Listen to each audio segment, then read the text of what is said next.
material scientist, and I run a firm called Ramya Materials. So there's no confusion.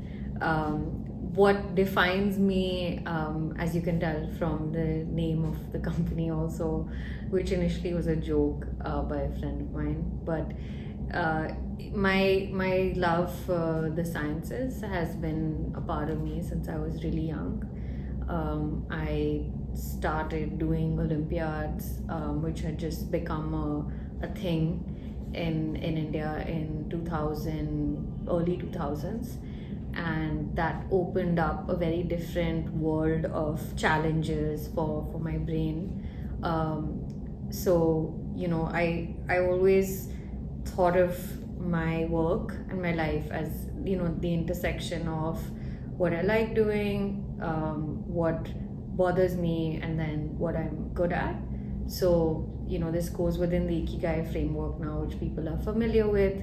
And also a quote that I like to think about, which is, you owe it to the world to get on with what you're good at, and finding what you're good at is a whole other story. So yeah, I mean, when I was 8, 9, 10 or so, I wanted to work on big problems like cancer. At some point, I wanted to be a cardiologist. I landed on being a scientist and enabling all of that. Luckily, I also liked doing it, and I also ended up being decent at it. And I also say decent because I think what people underestimate, and this is important for school students to know, that being a scientist or a researcher of any kind means you have to be very comfortable with failure. The minute you feel like, oh, I've got really high marks or I'm really good at something, there are certain mental blocks that come up that don't allow you to challenge yourself and challenge perceptions of other people. And that's a very fundamental part of the scientific process, which is also something that you can, whoever's listening can look up. Richard Feynman has documented this, and it's also online in very bite-sized ways. And so I mean, the ability to take on challenges is so much more important than succeeding at them. And that's something that I did, for better or for worse, from when I was 11. Like every summer, I was doing something. By the time I reached college, within the family, there was a joke that I'm on a Ramya vacation, because when I was taking a break from school or college or classes or even my work, I was doing something else which I felt was challenging a different part of my brain. As I get older, obviously, I do need to structure my life a little more, and there are other priorities I would like to have now. But at a young age, I would say, literally, if I look back up to 25, I did so much, and I'm so grateful for all the support I got in doing it, which included tGELF and a combination of the community that I got as well as the tools that they gave me. I was chatting with Dino about this earlier, and we used to attend the life conferences every summer, and it was a bunch of passionate, impatient, wanting to be good at what they do, college students essentially thrown together for 2-3 days every summer break. So I did that 4 years, or 3 or 4 times, and each time, like, I think I valued it then, but it was much later that I realized how deeply some of the values of tGELF, but also the values of leadership in general, more specifically tools like we were talking about SINEK'S framework of start with why, the 3 circles. Today's generation, I can say the 2 generations younger than me, are so much more aware. Like, people said that about us. There's so many more tools, so much more information. I do still feel that filtering through that is a challenge, and you do need enablers and a community like tGELF was for me, and the community of people who are part of the Leaders Forum was for me, because you need to distill it, right? So So that was a very valuable part of my journey, because half of me was a scientist and half of me, I used to say, was a conversationalist. But in truth, the idea is that if you're working on really big problems, which was my motivation, you have to be able to speak different languages. You have to be able to interact with other disciplines. And this is another big part of being a scientist, researcher, that people discount. It's not about being good at chemistry or maths only. Most research, most fundamental innovation or cutting edge work, or whatever term, deep science, deep tech, whatever word you want to use, is truly interdisciplinary. You cannot operate within the shackles, I'll say, of what you think is your discipline. And you're holding yourself back, So, I think fortunately for me, because of this approach I had, and the diversity of interests even within the sciences that I had cultivated in my high school years, class 9 to 12, I then zoomed in on material science, which was what I majored in at Columbia University. And I intended to minor in sustainable engineering, which I didn't officially get, but those were the areas of interest. And material science itself, or at Columbia, it was taught within applied physics, applied mathematics. It is truly very interdisciplinary science. Even as a field, if you think about it, everything around us is material, like the fabric that we wear, the table, the building, to the chips within your devices. So it cuts across scales. So filling in some of those gaps of the whole story, I told I wanted to work on what is now within the circular economy umbrella, address the problem of waste, but also look at industrial production, chemicals, materials, literally. Soft materials is the area that I was working on, polymers, biopolymers, anything which is literally, soft. It could be a contact lens. So those were the areas which I genuinely enjoyed, and equally felt that this is what I want to work on. So during college, from my second year, my sophomore year, I started working in labs and different projects. So we were working on enzymes and detergent interactions. We were working towards bio-solar cells, which I'm now hearing some rumors about. I was wanting to look at self-healing concrete. That project didn't materialize, but worked on wastewater treatment, then worked on biopolymer production. So there were about 8 or 10 types of problems, types of material systems that I worked on. And at the end of that, figured out that applied research or product development was what I wanted to do.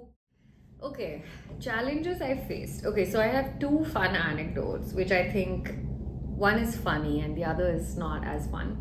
That would summarize the challenges I faced. So when I was, I think 8 or 7 or 8, you have to like sketch out what you want to be when you grow up, and I drew a nurse, and it's because I thought that a female doctor was a nurse. And innocent, but you can aspire to be, unfortunately, how the mind works. Our imagination is not as fertile as we want it to be. You aspire to be what you see, and then cut to many years, like 15 years later, or 10 12 years later, I really didn't see a lot of faculty, without naming names. I didn't see a lot of female faculty in the sciences.